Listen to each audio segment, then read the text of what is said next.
बच्चों, कनेक्टेड में आपका स्वागत है। बच्चों, आज के पाठ का नाम है जनसंख्या। इसके अंतर्गत हम निम्नलिखित चीजें पढ़ेंगे। जनसंख्या का आकार एवं वितरण, जनसंख्या वृद्धि एवं जनसंख्या परिवर्तन की प्रक्रिया, आयु संरचना, लिंग अनुपात, साक्षरता दर, व्यावसायिक संरचना, स्वास्थ्य, किशोर जनसंख्या, राष्ट्रीय जनसंख्या नीति, राष्ट्रीय जनसंख्या नीति 2000 और किशोर। हम मानव के बिना विश्व की कल्पना नहीं कर सकते थे, क्योंकि संस्कृति का निर्माण और समाज एवं अर्थव्यवस्था का निर्माण मानव के बिना नहीं हो पाया था। हर मानव में अलग अलग गुण होते हैं और वे अलग अलग चीजों का निर्माण करके उन्हें इस्तेमाल करते हैं। मनुष्य ने कोयले की चट्टान के टुकड़े को भी तकनीक का आविष्कार करके प्राप्त किया और संसाधन बनाया था।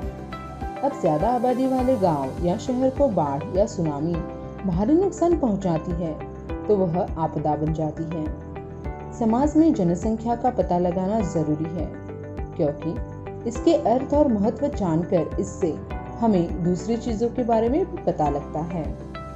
सिर्फ मानव ही संसाधन, आपदा, विनाश की सारी जानकारी दे सकते हैं, जैसे इनकी संख्या, इनकी वृद्धि आदि, और पर्यावरण की सारी जानकारी पर विचार विमर्श करके एकदम सही जानकारी देते हैं। मानव संसाधनों का उपभोग करने के लिए सबसे पहले जनसंख्या, उनके रहन सहन, उनका व्यापार व आदि देखते हैं। जनसंख्या से जुड़ी सारी जानकारी हमें भारतीय जनगणना से मिलती है। जनगणना करते समय 3 प्रमुख बातों पर ध्यान दिया जाता है। पहला, जनसंख्या का आकार एवं वितरण। दूसरा, जनसंख्या वृद्धि एवं परिवर्तन की प्रक्रिया। तीसरा, जनसंख्या के गुण और विशेषताएं। आगे इन सभी को हम बारी बारी करके पढ़ेंगे। अब हम जनसंख्या के आकार और वितरण के बारे में पढ़ेंगे। जैसे कि आप नीचे चित्र में देखेंगे कि विश्व की 17.5% जनसंख्या मतलब 12,106 लाख मार्च 2011 तक भारत की थी, जिसमें 12.1 करोड़ लोग विश्व के 2.4% हिस्सा मतलब भारत के 32.8 लाख वर्ग किमी हिस्से में फैले हुए थे। 2011 की जनगणना में उत्तर प्रदेश की जनसंख्या 1990 लाख थी, जो कि पूरे भारत में सबसे ज्यादा थी, और यह देश की जनसंख्या का 16% हिस्सा था। और हिमालय के राज्य सिक्किम की आबादी 6 लाख और लक्षद्वीप में रहने वाले लोगों की संख्या 64,429 थी। उत्तर प्रदेश, महाराष्ट्र, बिहार, पश्चिम बंगाल और आंध्र प्रदेश सबसे ज्यादा आबादी वाले भारतीय राज्य थे। सबसे बड़ा क्षेत्रफल वाला राज्य राजस्थान की जनसंख्या भारत की जनसंख्या का 5.5% था। क्षेत्रफल के लोगों की संख्या जनसंख्या घनत्व कहलाती है, और इससे हमें असमान वितरण साफ दिखता है। भारत विश्व के ज्यादा जनसंख्या वाले देश में आता है। भारत का जनसंख्या घनत्व 2011 में 382 प्रति वर्ग किलोमीटर था, जिसमें बिहार का 1102 था, अरुणाचल प्रदेश का 17 व्यक्ति प्रति किलोमीटर था। चित्र में जनसंख्या घनत्व का असमान वितरण देखिए। चित्र में देखिए, जिन राज्यों की जनसंख्या घनत्व 250 व्यक्ति प्रति वर्ग किलोमीटर से कम है, वहां पर्वत और जलवायवी अवस्था की वजह से जनसंख्या कम है। पहाड़ी, कम उपजाऊ मिट्टी, कम वर्षा और पथरीला भाग होने की वजह से असम और ज्यादातर प्रायद्वीपीय राज्य की जनसंख्या घनत्व मध्यम है, परंतु ज्यादा वर्षा और उपजाऊ मिट्टी के कारण केरल और उत्तर में मैदानी हिस्से की जनसंख्या घनत्व बहुत ज्यादा है।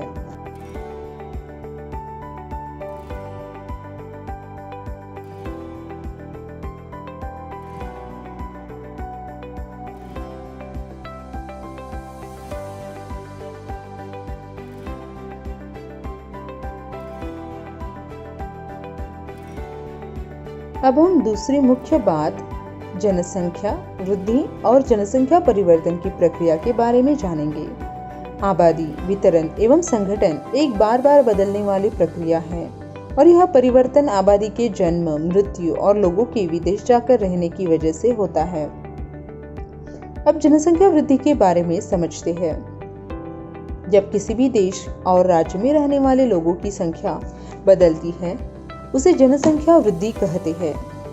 इसे हम दो तरह से देख सकते हैं। पहली तो सापेक्ष वृद्धि और दूसरा हर साल के परिवर्तन के प्रतिशत को देखकर।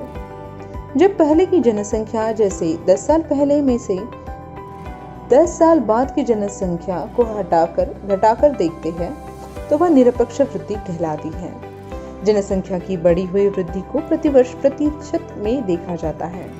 जैसे हर वर्ष 2% वृद्धि का मतलब यह है कि प्रत्येक 100 व्यक्तियों पर 2 व्यक्तियों की वृद्धि हुई है। इसे वार्षिक वृद्धि कहते हैं। जैसे कि आप चित्र में देख सकते हैं, भारत की जनसंख्या 1991 में 3,610 लाख थी। फिर वह बढ़कर 2011 में 12,100 लाख की हो गई।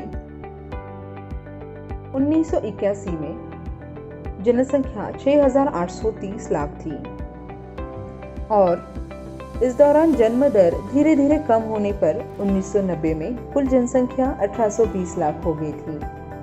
देश में इतनी बड़ी वार्षिक वृद्धि पहले कभी नहीं देखी गई थी।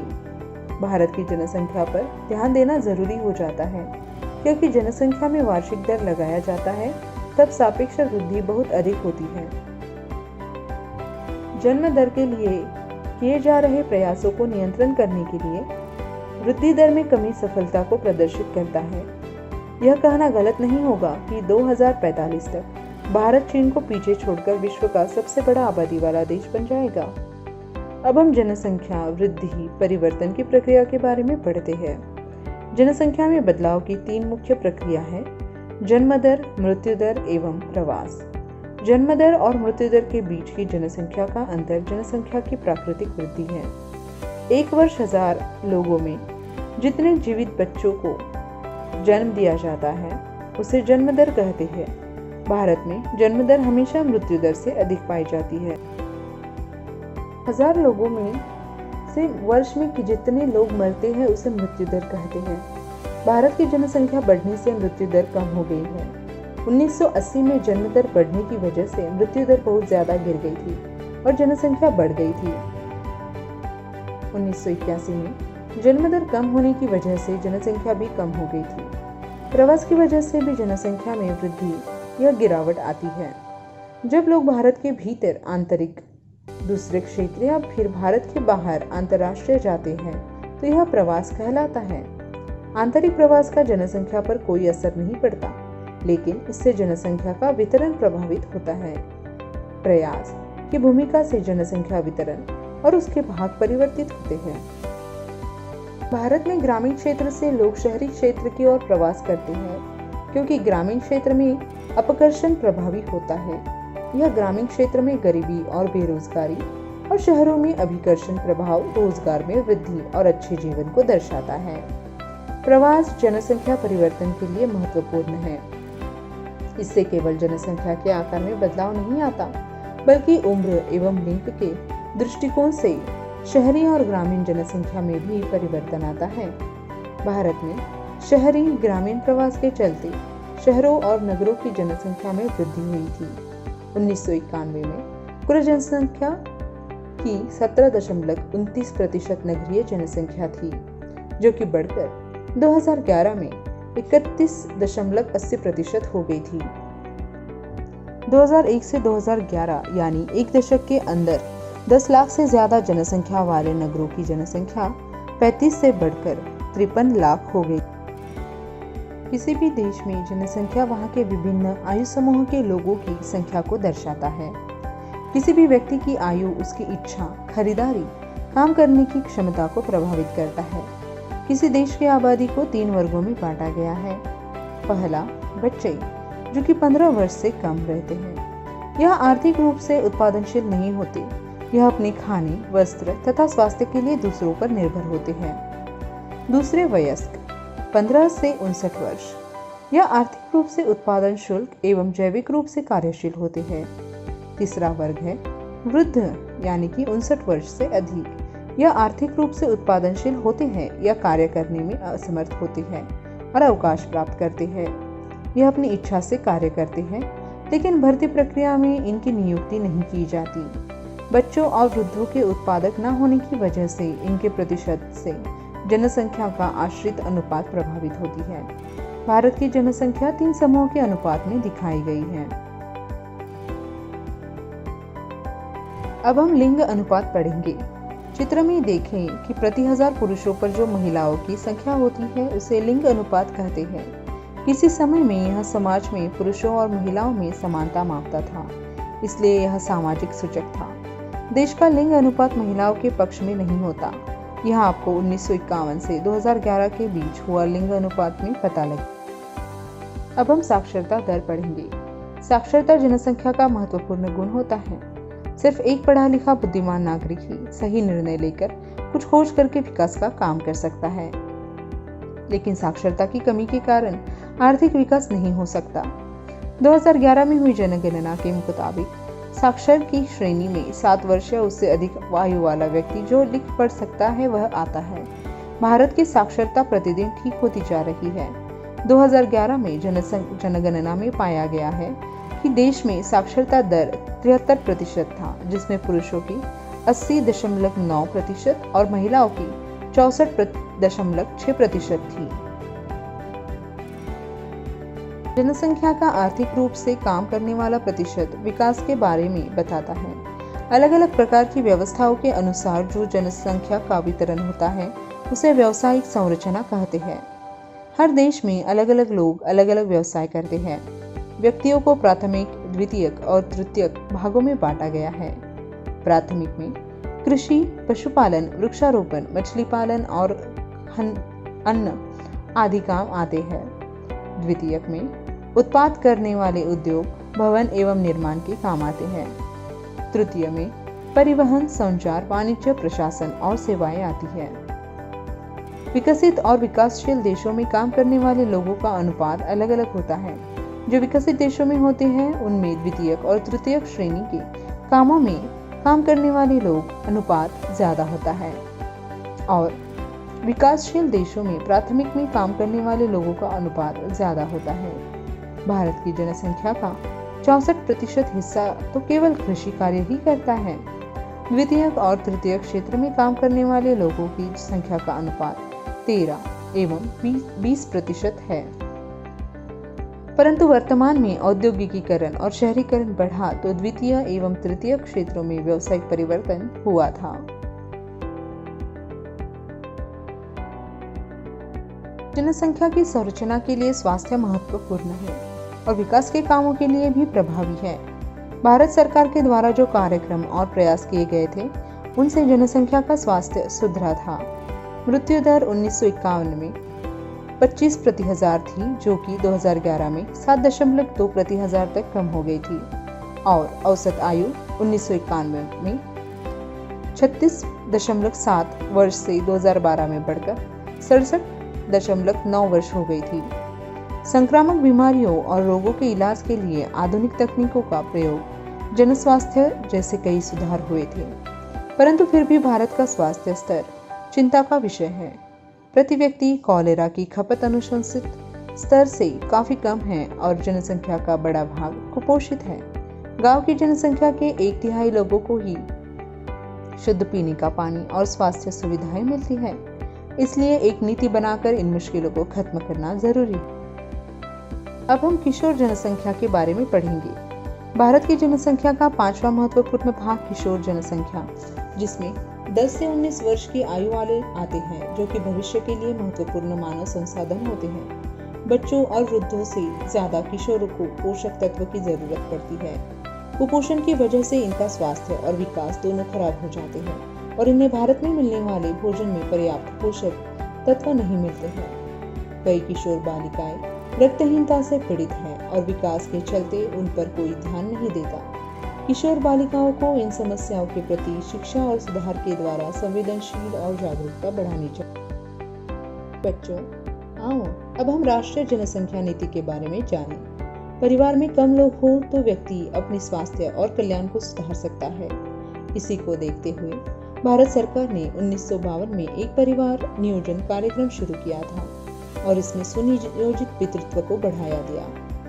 राष्ट्रीय जनसंख्या नीति 2000 में कई वर्षों के प्रयास के बाद परिणाम आया था। इस नीति में 14 वर्ष से कम आयु के बच्चे को निःशुल्क शिक्षा दी, बच्चे के टीकाकरण, रोगी बीमारी से छुटकारा दिलवाया, लड़कियों की शादी की उम्र बढ़ाई और परिवार नियोजन को जन कार्यक्रम बनाकर नीतिगत ढांचा प्रदान कराया था।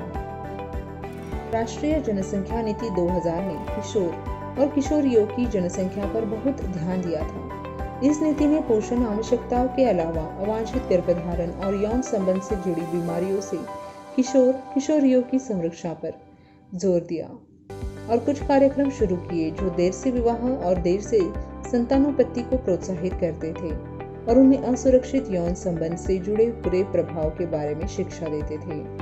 साथ ही गर्भ निरोधक सेवाओं को सस्ता बनाया, पोषणिक सेवाएं दी और बाल विवाह को रोकने के लिए कड़ा कानून बनाया था। हर देश अपने देश में रह रहे लोगों को बहुत जरूरी समझता है, क्योंकि एक शिक्षित और स्वस्थ जनसंख्या काम करके देश को आगे बढ़ा सकते हैं। तो बच्चों, चलिए अब इस पाठ में कुछ प्रश्न देखते हैं। 1. मानव संसाधन का उपयोग करते समय हमें क्या देखें और उसकी जानकारी कहाँ से पाएं? 2. जनसंख्या घनत्व क्या होता है? 3. जनसंख्या वृद्धि किसे कहते हैं? 4. निरपेक्ष वृद्धि किसे कहते हैं? 5. वार्षिक वृद्धि किसे कहते हैं? 6. जनसंख्या में बदलाव की 3 मुख्य प्रक्रिया क्या है? 7. भारत की किशोर जनसंख्या में कौन सी आयु के व्यक्ति आते हैं? 8. 2011 मार्च तक भारत की जनसंख्या कितनी थी? 9. जनसंख्या का पता लगाने क्यों जरूरी है? 10. 2011 में भारत का जनसंख्या घनत्व कितना था? चलिए बच्चों, अब ऊपर दिए गए प्रश्नों के उत्तर देखते हैं। मानव संसाधनों का उपयोग करने के लिए सबसे पहले जनसंख्या, उनके रहन सहन, उनका व्यापार व आदि देखते हैं। जनसंख्या से जुड़ी सारी जानकारी हमें भारतीय जनगणना से मिलती है। 2. क्षेत्रफल के लोगों की संख्या जनसंख्या घनत्व कहलाती है। 3. जब किसी भी देश और राज्य में रहने वाले लोगों की संख्या बदलती है उसे जनसंख्या वृद्धि कहते हैं। 4. जब पहले की जनसंख्या जैसे 10 साल पहले में से 10 साल बाद की जनसंख्या को घटाकर देखते हैं तो वह निरपेक्ष वृद्धि कहलाती है।